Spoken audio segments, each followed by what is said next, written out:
Blaise Pascal naquit à Clermont le 19 juin 1623. Il était le fils d'Étienne Pascal, second président à la cour des aides de Montferrand, et d'Antoinette Bégon. Celle-ci mourut alors qu'il avait 3 ans, et la famille Pascal déménagea à Paris alors que Blaise n'en avait que 8. En dépit de quelques séjours dans sa ville natale, le philosophe savant passa ensuite sa vie loin des montagnes qu'il avait vues naître. Pourtant, toute la famille Pascal continua de se sentir auvergnate. Blaise avait même crypté son identité régionale dans une énigme insérée dans la 3e provinciale et destinée à tromper la perspicacité des jésuites, et ancien ami Blaise Pascal, auvergnat, fils d'Étienne Pascal. Sa sœur Jacqueline n'était pas moins attachée à sa région d'origine. En 1656, au moment de célébrer en vers le miracle de la Sainte Épine, qui s'était pourtant passé à Paris, elle éprouve d'abord le besoin de prononcer l'éloge vibrant de son pays. Ce climat si fertile en diverses beautés, bien qu'il n'ait d'ornements que ceux de la nature, qui, sans l'aide de l'art, fait voir de tous côtés des grandeurs de son Dieu la naïve peinture. L'Auvergne, en sa Limagne, étant loin de ces monts, où de sombres rochers, sans fruits ni sans moisson, ne font voir en tout lieu qu'un affreux précipice, renferme un petit mont si fertile et si beau, et si favorisé du céleste flambeau, qu'on le nomme Clermont, pour lui faire justice. Le temps a passé. Il y eut la fusion de Clermont avec Montferrand. Il y eut l'aventure Michelin. Parce qu'on change, on n'est plus la même personne, écrivait l'auteur des Pensées. Il en va des villes comme des êtres. Que reste-t-il donc de Pascal aujourd'hui à Clermont-Ferrand, après 4 siècles? Pour le savoir, la chaîne des Minutes a dépêché sur place ses meilleures équipes afin de mener l'enquête. Caméscope au point. L'équipe de tournage est alors mise en quête de la maison natale de Pascal, où Blaise vit le jour, le 19 juin 1623. Tony Gerhardt, que faites-vous à Clermont-Ferrand, place des Victoires? Eh bien, j'étais venu à Clermont-Ferrand, place des Victoires, pour voir la maison de Blaise Pascal, la maison natale de Blaise Pascal, qui devait se tenir exactement à cet endroit, là où nous sommes. Mais je ne vois rien. Eh bien non, parce que la maison de Blaise Pascal a été détruite au début du XXe siècle, malgré une campagne de presse et certaines résistances de la population, parce que Viollet-le-Duc avait décidé des plans de restauration de la cathédrale, et il avait imaginé en particulier un nouveau perron, et ce nouveau perron impliquait la destruction de la maison de Blaise Pascal. Alors après toutes sortes de débats et de discussions, la maison de Blaise Pascal a été détruite pour laisser place à ce magnifique trottoir et une très belle plaque au sol qui nous rappelle l'endroit précis où s'élevait la maison de Blaise Pascal. Donc je ne suis pas venu complètement pour rien. Vous contemplez le néant. Voilà, infini rien. Malgré la mobilisation de Barès, les 2 maisons qui constituaient l'hôtel de Langac furent successivement détruites. Celle de la rue des Gras en 1900, lors de la construction du perron de la cathédrale, et celle de la rue des Chaussetiers en 1930. La modernité avait fait son œuvre, et le temps accomplit sa sinistre besogne. Du château de Bien-Assis, racheté par Florin Perrier en 1652, et où Pascal a passé 2 séjours, en 1652 et en 1660, il ne reste pas grand-chose. Après y avoir conservé pendant 50 ans les autographes de Pascal, les Perrier se sont séparés du château.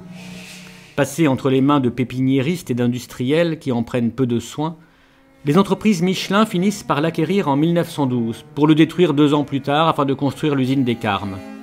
Seuls le porche et une fontaine ont été conservés et déplacés dans le jardin Lecoq où on peut les voir aujourd'hui.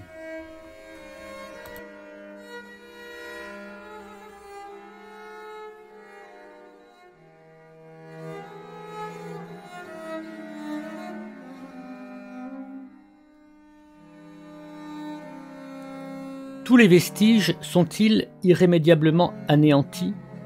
Pascal ne subsiste-t-il plus que dans quelques toponymes et dans le souvenir des Clermontois? Ou manquons-nous simplement d'attention? C'était juste à côté. Ouais. Ce linteau est très beau. À quoi correspond-il, Tony? Eh bien, ce linteau, c'est tout ce qui reste de l'église Saint-Pierre de Clermont-Ferrand. C'est l'église où Blaise Pascal a été baptisé. Pascal, pourtant, devait bien avoir laissé quelques vestiges de son passage. Avec la complicité de Guillaume Delpirou et de la mairie de Clermont, nos caméras se sont glissées dans les lieux les plus insolites et les plus secrets, comme cette demeure non encore ouverte au public, et qui est comme un coin d'Italie en plein cœur de l'Auvergne, l'hôtel Grand Seigne. Il date du milieu du XVIIe siècle et a conservé ses boiseries, ses panneaux, ses ferronneries, son escalier. Les Pascal l'ont peut-être fréquenté.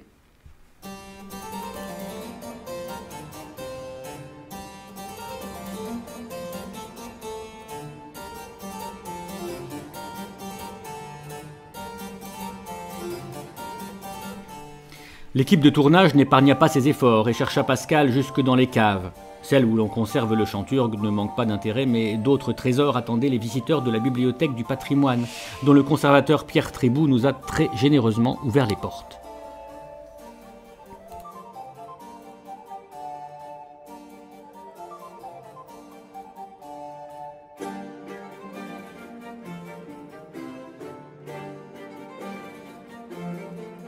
Alors, tout d'abord, c'est un plaisir de vous accueillir et de pouvoir montrer ce que nous avons la mission de conserver et de valoriser. C'est peut-être parmi les choses les plus précieuses, ce qui a été donné par la famille de Blaise Pascal, la nièce Marguerite Perrier, tout d'abord, ce qui a constitué le premier noyau des collections concernant Blaise Pascal à Clermont-Ferrand.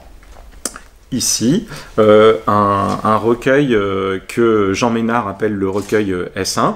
On dit recueil parce que il est constitué de différentes brochures qui ont été reliées. Alors par contre, Pascal, on ne sait pas qui l'a écrit. Et, ça ici, ressemble à sa signature. Oui. Il y a un effort de... Ouais. Et autant il peut y avoir des livres qui ont été malheureusement reliés jusque dans les années 1970 où on perd des informations, là on a gardé au moins cette mention. Et ce qui est très émouvant, c'est ce qui est écrit ici sur ce contreplat supérieur. C'est Marguerite qui dit « Je donne ce livre au révérend père de l'oratoire de Clermont pour le garder toujours dans leur bibliothèque comme un livre de conséquence et très rare. Il est fait par Monsieur Pascal, mon oncle, sous le nom de Amos de Tonville, qui est l'anagramme de Louis de Montalt. C'est un livre qu'on ne pourrait trouver nulle part, ni en n'ayant peut-être pas 30 dans tout Paris, qui soit comme celui-ci, le 15 mars 1723. Alors le S2, c'est nous, le EM0011, il a changé plusieurs fois de cote. Et alors, ce que j'aime bien dans cette reliure, alors on voit qu'elle a été restaurée, hein, mais c'est... Pour moi, c'est en un sens un exemplaire de travail. C'est pas une reliure précieuse en maroquin rouge. Voilà, c'est du vélin. Ouais. Et puis, vous avez un titre qui est de la main de Pierre Guerrier, cette fois. Et, vous nous dites qui est Pierre Guerrier ?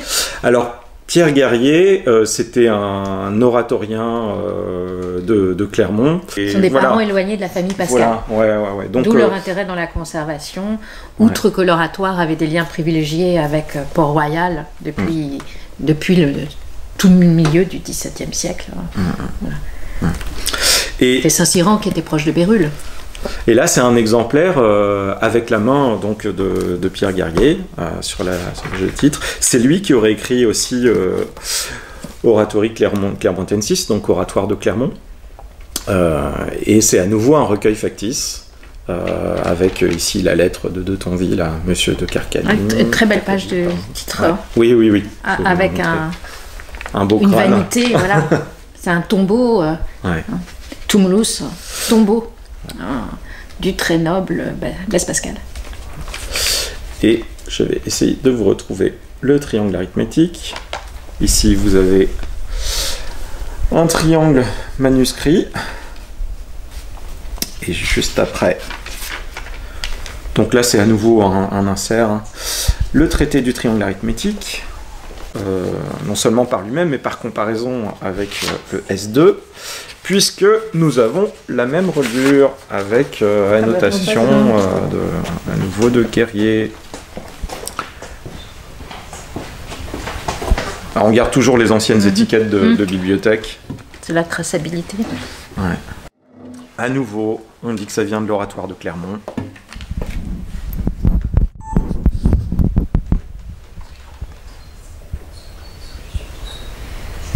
On ajoute des tampons de la bibliothèque, parfois un peu trop à mon goût. C'est une mesure. Alors je ne vais pas le déplier parce que c'est trop dangereux parfois de déplier. Vous avez une publication qui veut présenter les hommes illustres du siècle de Louis XIV. Et parmi... Et alors, qui est un ouvrage de Perrault, de surcroît, et qui constitue un premier répertoire du grand siècle, ou du siècle de Louis XIV, en réunissant ses figures majeures. Alors, mais je vais aller tout de suite à ce qui nous intéresse. Alors, on a Arnaud d'Andy et Blaise Pascal. Blaise Pascal, il est juste derrière Pierre Gassendi. Ah oui, c'est Et c'est un très beau portrait. On voit des armoiries parlantes, puisque c'est un agneau pascal. Et vous avez le nom du graveur, ici, Edelin Sculpsit. Enfin, c'est abrégé, mais c'est Sculpsit. Et en fait, il y avait certains portraits qui étaient déjà gravés, et puis il y en a d'autres, il a fallu demander de les graver, et Delinck l'a fait. Alors, je crois qu'on n'a pas dit que ce livre a été publié en 1696. Et là, je vais vous présenter une de nos dernières découvertes, dans des choses qui n'étaient pas cataloguées. Ça arrive à notre grande honte, mais on se ménage des petites surprises comme ça, d'une génération à l'autre. Alors, je vais avoir du mal à l'ouvrir sans l'abîmer. Je vais te tenir. Cahier du manuscrit 9202. Ici des petites notes. 9902, c'est le classement de la BNF. Mais oui, c'est la seconde copie. Non, et puis là, il y a un faux manuscrit de Perrier. Non, en fait, ça, c'est un travail de Louis Lafuma, qui a fait un petit peu comme Louis Perrier au moment où il a fait le recueil original. On prend des petits bouts de papier et on les colle, ça évite de les perdre. Et en fait, bon, c'est un travail préparatoire à une édition des pensées, et il a simplement pris les éditions qu'il avait, il les a redécoupées, et ensuite ça lui permet de changer de l'ordre, de travailler, etc. Donc c'est un manuscrit de travail de Louis Lafuma. Louis Lafuma, est-ce que vous pourriez nous expliquer qui c'était pour nos spectateurs? Ouais. Alors, je ne sais pas si vous connaissez le papier Lafuma. Voilà. Mais on peut dire que c'était un héritier. Et c'est quelqu'un qui a eu la chance de pouvoir se consacrer à Blaise Pascal, parce que je crois que les questions matérielles étaient déjà résolues. C'est une époque où l'idée c'était de reconstruire l'ordre des pensées, alors qu'aujourd'hui le principe retenu est de coller aux copies. De réfléchir l'état d'Élias tel qu'elle se présentait à la mort de Pascal. Mais pendant très longtemps, on a effectivement tenté de reconstruire les pensées à partir de quelques informations qu'on trouve dans les textes mêmes, souvent. Là, avec Blaise Pascal, c'est passionnant de voir les querelles, parfois les petits tacles entre Fortuna Strovsky ou des gens qui vont rejeter les ordres des uns ou des autres, ou au contraire s'appuyer. Et Jean Ménard avait par exemple de très bonnes relations avec Louis Lafuma, qui lui avait donné ses exemplaires de travail pour préparer son édition, etc. Donc on voit aussi des histoires de coopération. La recherche est aussi une histoire d'amitié, parfois de haine. Voilà. Mais quand c'est plus heureux, ce sont des histoires d'amitié. Voilà. Non, là, c'est vraiment intéressant de voir le manuscrit de travail, la façon. Parce qu'en fait, il travaille à la façon de Pascal. Oui, il y a une sorte de mimétisme amoureux. Ça, c'était bon, le mimétisme amoureux.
Des traces pascaliennes, il y en avait donc. Il suffisait juste de savoir les chercher. Par exemple, sur la place de Jaude, ce restaurant qui ne paie pas de mine. Qui se douterait qu'il participe de l'histoire pascalienne clermontoise, tout en abritant une des plus belles pages de l'histoire du cinéma français? Tony, vous avez faim pour vous installer devant la brasserie Le Garden Ice? Le Garden Ice s'appelait autrefois le Café Suffren. Et c'est ici que se sont rencontrés Jean-Louis Trintignant et Antoine Vitez dans le film Ma nuit chez Maud de Rohmer. Et c'est ici donc qu'a eu lieu le débat entre Trintignant et Vitez sur le pari de Pascal. Alors que Trintignant joue un personnage de chrétien, il affirme qu'il ne comprend rien au pari de Pascal, qu'il ne veut pas marchander son salut, et c'est Antoine Vitez qui joue le marxiste, qui fait une leçon de jansénisme et de christianisme à Jean-Louis Trintignant. Donc on a vraiment un dialogue à front renversé qui est extrêmement savoureux et extrêmement profond, et donc il a eu lieu ici même.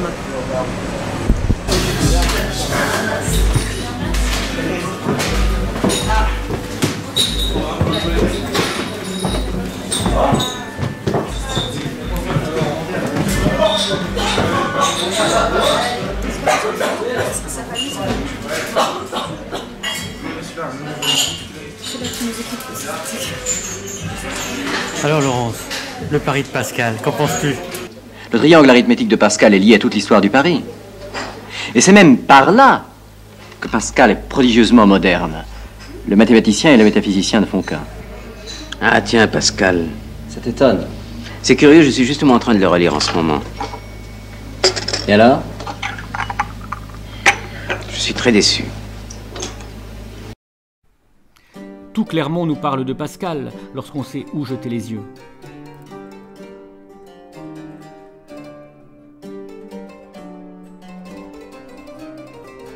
Cette statue a été commandée par la ville de Clermont-Ferrand en 1881 au sculpteur Eugène Guillaume.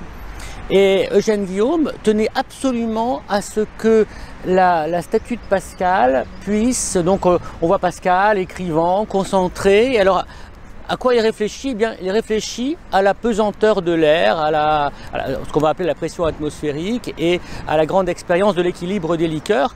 Et Eugène Guillaume tenait absolument à ce que Pascal soit installé dans un endroit de la ville de Clermont-Ferrand d'où on puisse voir le puits de Dôme, qui est donc juste devant moi, parce que c'est en haut du puits de Dôme que son beau-frère Florin Perrier, en suivant ses instructions, a prouvé l'existence de la pression atmosphérique.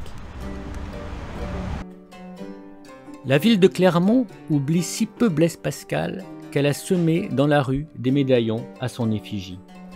Et si les distributeurs automatiques de billets ne délivrent plus d'effigie de Pascal depuis longtemps, eux aussi murmurent parfois de vieilles histoires à qui s'est prêté l'oreille. Pourquoi sommes-nous ici? Alors nous sommes dans l'entrée du Crédit Lyonnais qui se trouve donc sur la place Jaude, non loin de la statue de Vercingétorix, et une plaque nous indique que c'est ici qu'eurent lieu les expériences réalisées par Florin Perrier, le beau-frère de Pascal, sur ses instructions. Florin Perrier était le mari de sa sœur Gilberte. Et donc Pascal avait à Rouen montré l'existence du vide et il lui restait à en trouver la raison. Il soupçonnait, à la suite d'autres savants, il soupçonnait que la présence du vide en haut de la colonne de Mercure, du baromètre de Torricelli, cet espace vide pouvait s'expliquer par ce qu'il appelait la pesanteur de l'air, ce qu'on appelle aujourd'hui la pression atmosphérique. Encore fallait-il le prouver, et il eut l'idée de demander à son beau-frère, qui était à Clermont-Ferrand, alors que lui-même était à Rouen puis Paris, il a demandé à son beau-frère de mesurer la pression atmosphérique ici, c'était devant le couvent sur la place des Minimes à l'époque, et ensuite de monter avec ses instruments, avec son tube de mercure, en haut du puits de Dôme, pour contrôler la hauteur de l'espace vide sur la colonne en haut de la colonne de mercure, hein, puisque en s'élevant en altitude, l'art pèse moins, il y a moins d'air, donc il pèse moins, et donc logiquement la hauteur de l'espace vide va varier. Et donc c'est ici que Florin a mesuré la hauteur de l'espace vide, puis ensuite il est parti en haut du puits de Dôme et il a constaté qu'il y avait une différence de l'équivalent de 10 cm à peu près selon les unités actuelles, et c'est ainsi que Pascal a eu l'idée de ce qu'il va appeler la grande expérience de l'équilibre des liqueurs qui démontre l'existence de la pression atmosphérique. Depuis ce temps, enfin à l'époque moderne, on a donné le nom de Pascal à l'unité qui permet de mesurer la pression atmosphérique, puisque la pression atmosphérique se calcule en pascal, en hectopascal, etc. On entend ça même à la météo, hein. Et donc cette expérience, on considère que c'est la première expérience moderne, c'est vraiment la naissance des sciences expérimentales, et donc tout a commencé ici même, dans le hall du Crédit Lyonnais, voilà, qui n'était pas à l'époque le hall du Crédit Lyonnais, évidemment.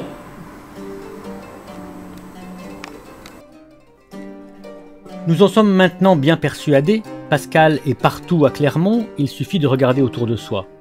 Mais s'il est un endroit où sa mémoire est particulièrement bien préservée, c'est au musée Henri Lecoq, grâce à la diligence des conservateurs Michael Lebras et Nathalie Vidal, qui nous ont très aimablement fait découvrir leur trésor pascalien.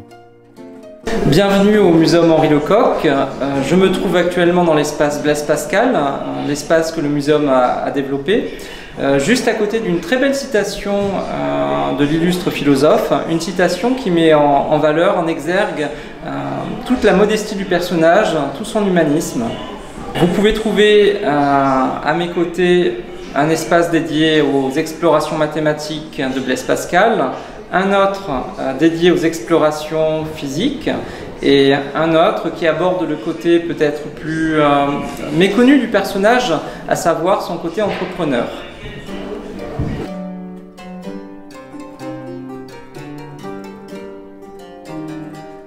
Donc on part avec 100 billes au départ, mises dans un compartiment sur le dessus. Ces billes vont choisir un chemin donc dans cette structure que vous voyez, et en fait elles vont descendre.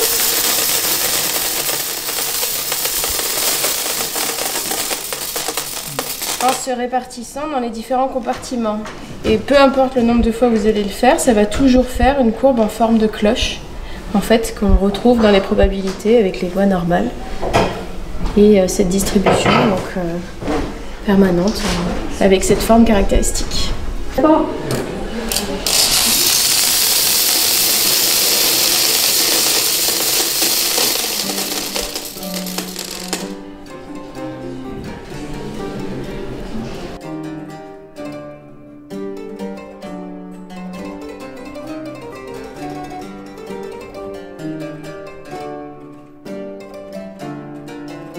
Donc la machine de Marguerite Perrier est liée à la nièce et filleule de Blaise Pascal, donc qui va posséder cette machine jusqu'à sa disparition.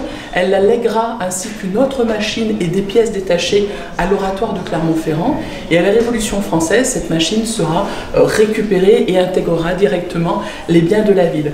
La deuxième, la plus petite, dont elle parle dans son testament et qui précise que c'est vraiment la machine la plus importante, celle que Pascal a certainement gardée vers lui, eh bien, disparaît pendant quelques années. Cette machine a une particularité, elle est en base décimale, puisque à l'époque, Pascal crée cette machine pour aider son père dans ses comptes, et en fait, sa première machine, elle est en compte monétaire. Or, à l'époque, on est en livre en sol denier, une livre vaut 20 sols, un sol vaut 12 deniers. Donc en effet, Pascal va créer plusieurs exemplaires de sa machine. Il va d'abord faire une 50aine de prototypes, donc ça c'est très intéressant. Et au final, il fera 20 exemplaires, dont aujourd'hui on connaît 8 exemplaires à travers le monde, 2 à Clermont-Ferrand, 3 au musée des Arts et Métiers, une au musée des mathématiques à Dresde en Allemagne, une au siège social d'IBM qui est aujourd'hui sur le territoire européen puisqu'elle est présentée à l'Arithméum de Bonn. Et une dernière qui est dans une collection privée dont l'histoire est un peu particulière puisqu'elle a été achetée dans les années 50 chez un brocanteur qui la vendait comme boîte à musique cassée. Merci. Donc comme je dis, si vous trouvez d'autres boîtes qui ressemblent à ça. Donc tous les exemplaires de la machine de Pascal se ressemblent. C'est un caisson en laiton avec des petites baguettes d'ébène, des petites pieds tournés. C'est une véritable petite réalisation esthétique. Pascal, dans ses prototypes, a aussi réfléchi à l'ergonomie de sa machine. Comme le dit Dominique Descotes, Pascal était le premier ergonome, le premier designer. Et il a même été plus loin puisqu'il va écrire un avis nécessaire à celui qui voudrait utiliser sa machine. Donc c'est aussi le premier publicitaire. Les commandes de la machine se trouvent sur le dessus, donc c'est assez confortablement installé pour utiliser la machine. Donc le dessus de la machine, qu'on appelle la platine, est composé donc des commandes de la machine. On a la partie composée de roues, à l'intérieur desquelles on a des roues étoilées, c'est ce qu'on appelle l'inscripteur, qui correspond en fait au clavier de nos calculatrices. Et au-dessus, vous avez une série de chiffres qui sont notés sur des cylindres, et c'est là où on va lire le résultat de l'opération. Ces cylindres, en fait, portent 2 séries de chiffres, une en mode décroissant et une série en mode croissant. Décroissant pour la soustraction, croissant pour l'addition. La machine de Pascal permet de faire addition ou soustraction. On ne peut pas faire les deux en même temps. Mais on est en 1642 et c'est la première machine à calculer mécanique avec report automatique de la retenue. Pourquoi cette machine? Parce que Pascal, quand il regarde son père faire ses calculs, il se rend compte que son père fait des erreurs. Il se fatigue à la tâche, il l'écrit à sa sœur cadette. Notre père se fatigue à la tâche, ce qui le chagrine. Et donc il va réfléchir à cette machine. Ce qui est très intéressant, c'est qu'au départ, Pascal réfléchit à résoudre un problème technique qui deviendra après une machine et une machine mathématique.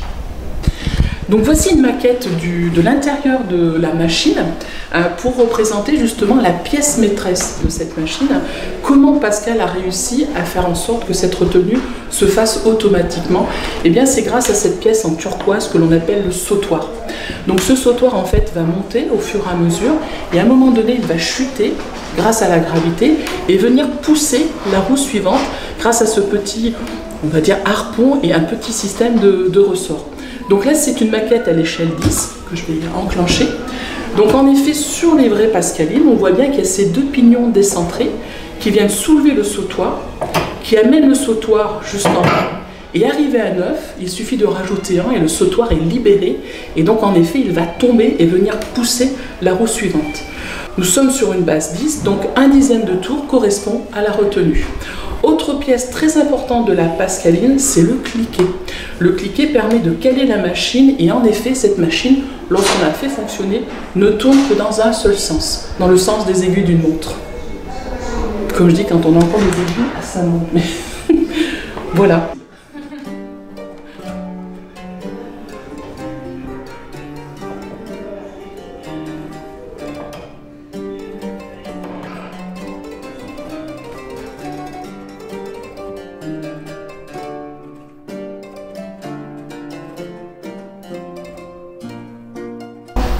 Donc voici le 2e exemplaire présenté au musée Lecoq. Il s'agit d'un petit exemplaire à 5 roues, alors que le premier était à 8 roues. Et c'est certainement la petite machine que Pascal a conservée vers lui jusqu'à la fin de sa vie. Alors c'est certainement aussi cette machine dont parle Marguerite Perrier dans son testament. Et en effet, elle a plusieurs particularités. La première, c'est qu'elle est en compte monétaire. Donc on a des roues spécifiques. Donc à l'époque, les comptes monétaires, c'est des livres, des sols et des deniers. Une livre vaut 20 sols et un sol vaut 12 deniers. Donc en effet, les roues sont adaptées. On est en base 12, en base 20 et en base 10. Elle possède tous les perfectionnements, parce que ce qui est formidable dans la machine de Pascal, c'est qu'en fait, au moment de la faire fonctionner, il se rend compte qu'elle n'est pas si simple que ça à utiliser, et il va ajouter des perfectionnements. Autre particularité, on a un petit 8 avec une tête plate et nos spécialistes nous ont dit qu'en fait cette écriture, c'est l'écriture du père de Pascal. Et enfin, c'est la seule que l'on connaît avec un coffret de transport à l'époque. Les détracteurs de Pascal vont dire « elle fait 2 mètres et elle ne fonctionnera plus ». Pascal, piqué au vif, fait un coffret de transport, met sa machine, fait un transport de Rouen à Paris, puisqu'il ne faut pas oublier qu'en fait la machine de Pascal est normande, et donc arrivé à Paris, la machine fonctionne très bien. Donc les carrosses à 5 sols, ce sont les ancêtres des transports en commun, inventés par Pascal et son ami le duc de Rouennaise. Donc ils envisagent en fait un transport de chez Blaise Pascal à l'habitation du duc de Rouennaise. Comme on dit, on est toujours mieux servi que par soi-même. Et donc en fait, le principe il est suivant, un trajet toujours le même, avec des arrêts à des points fixes et à des heures fixes.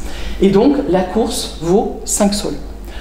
Donc les carrosses fonctionnant très bien, on leur a demandé de faire d'autres trajets.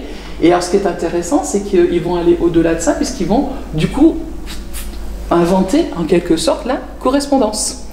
Malheureusement, Pascal ne verra pas la fin de ce projet et il sera un petit peu chagriné parce qu'un privilège royal sera donné pour ce carrosse à 5 sols. Mais malheureusement, dans ce privilège, il y a quelque chose qui chagrine Pascal, c'est que lorsqu'il y a du monde dans le carrosse, et quand c'est le peuple, on va dire, qui est à l'intérieur de ce carrosse, si un noble rentre dans le carrosse, il faut que tout le monde descende. Et bon, ça n'a pas plu à Blaise Pascal. Voilà, et c'était quand même bien fait parce que je pense qu'on devait au moins transporter 8 personnes. 8, c'est ça. C'est ça? Ah voilà, et avec les petits strapontins. Oui, c'est ce que j'allais vous demander, à quoi servent les petits strapontins? C'est pour s'asseoir. Ah, pour s'asseoir? C'est des places supplémentaires. Alors pour la petite anecdote, j'avais acheté les chevaux, mais je les ai vus trop petits. Donc ça faisait un peu poney. Donc en revanche, le Pascal est à l'échelle. On le voit d'ailleurs, il part avec sa Pascaline. Ouais. Donc il est certainement à Rouen. Mais il a vraiment une grande tête. Hein. Je vous confie le stylet? Je garde le stylet. Et voilà l'objet.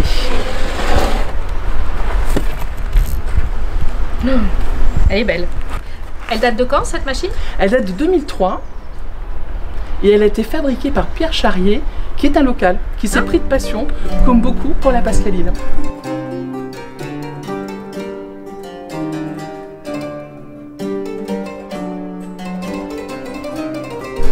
Alors, montrez-nous comment ça marche. Je vous rends le stylet. Donc, comme on disait, c'est une reproduction fonctionnelle de la Pascaline. Et ce qui est intéressant, c'est que Pierre Charrier a vraiment réussi à retrouver le fonctionnement. Alors, ce qui est tout à son honneur, c'est qu'il a fait en sorte aussi que sa machine ne soit pas confondue avec des originaux. Puisqu'aujourd'hui, en effet, on voit beaucoup de copies qui passent notamment dans les salles de vente. Donc, c'est un objet quand même qui attire une certaine convoitise. Et donc, par exemple, Pierre a fait un système qui permet d'ouvrir à moitié la platine, ce qui permet de voir notamment les fameux cylindres. Il a fait une autre petite particularité, c'est que là je suis en mode addition et là je suis en mode soustraction, ce qui est l'inverse sur les originaux. Donc je vais passer en mode addition. Donc la première chose à faire, c'est remettre à zéro, mais bon, on n'est pas sur une machine électrique, hein. Donc je n'ai pas de petit bouton reset pour remettre à zéro. Ce qui est important, c'est qu'il faut commencer des unités et remonter pour désamorcer ce fameux sautoir. La retenue. Voilà, exactement. Donc comme ça, on est sûr que tous les sautoirs sont au repos. Et il suffit tout simplement de tourner ces fameuses roues étoilées. Et l'on voit d'ailleurs sur le limbe ici, la numérotation de 0 à 9. Donc si je veux inscrire par exemple 34, je vais positionner mon stylet ici au niveau du 4, je ramène jusqu'à la butée, ce qui fait tourner le cylindre jusqu'à 4, et ici je vais chercher le 3, je ramène jusqu'à la butée, j'ai bien 34 qui s'inscrit. Et en effet, l'ingéniosité de la Pascaline, c'est cette fameuse retenue. Donc par exemple, si je vais chercher directement le 9, qu'est-ce qui se passe? Report automatique de la retenue, je n'ai plus besoin de m'en occuper. Donc là, en effet, je cache. Et oui, en fait, l'idée, c'est qu'on ne peut pas faire 2 unités. Donc, à partir du moment où j'ai inscrit un chiffre, ce que je réinscris est forcément une addition. Voilà, tout à fait. Par exemple, là, j'ai 43. Ah non, mais moi, je suis vraiment une littéraire. Hein. Vous m'aviez pas prévenu. Non, non, en effet, c'est comme sur votre calculatrice. En fait, moi j'ai 43, si je veux rajouter 12, je vais chercher le 2 et je vais chercher le 1 directement. Alors on gagne une étape, parce que sur ma calculatrice, je fais 34 plus 12. Alors que là, ce qui est quand même incroyable, c'est que je n'ai pas besoin de taper le deuxième chiffre. Ah mais complètement. Alors ça, j'avais jamais fait la remarque et je m'en servirai, parce qu'en effet, Pascal, on gagne du temps avec sa machine. Alors j'essaye de la placer à ma collègue qui fait la comptabilité au musée, mais elle ne veut pas. Je comprends pas pourquoi. Elle rentre pas dans la poche peut-être. C'est ça, c'est ça. Alors là, l'addition est assez simple. Ce qui est assez remarquable, comme on disait tout à l'heure, Pascal a écrit un avis nécessaire à celui qui voudra utiliser sa machine. Et puis finalement, il dit en gros dans cet avis, oh, tu verras, elle est très simple. Et puis finalement, il ne nous explique pas. En revanche, il règle ses comptes avec les copies qu'il appelle avortons. C'est quand même très très fort. Et puis surtout, nous, on n'avait qu'une rondelle, on ne pouvait pas trop étudier. Et quand on a eu l'occasion de voir les autres, notamment celle de Paris, on s'est rendu compte que sur ces petites rondelles, il y avait une numérotation de 1 à 10. Donc on s'est dit non, c'est pas des rondelles de mémoire, il nous manque le 0. En revanche, ces petites rondelles, on peut les faire tourner. Et en fait, le principe, c'est que je vais mettre par exemple la pointe sur 5 et j'inscris 5. Je vais mettre la pointe sur 2, je rajoute 5. Je vais mettre la pointe sur 3, je rajoute 5. Et en fait, on a fait une multiplication. En cœur. Voilà. Et au même titre, on peut faire des divisions. Donc c'est bien. Donc en fait, elle fait les 4 opérations de base. Les 4 opérations de base. Voilà, tout à fait. Parce que souvent, on dit en effet que la machine de Pascal, bah non, elle fait juste... Ouais. Non, non. Il avait déjà conçu le fait de pouvoir faire les 4 opérations de base.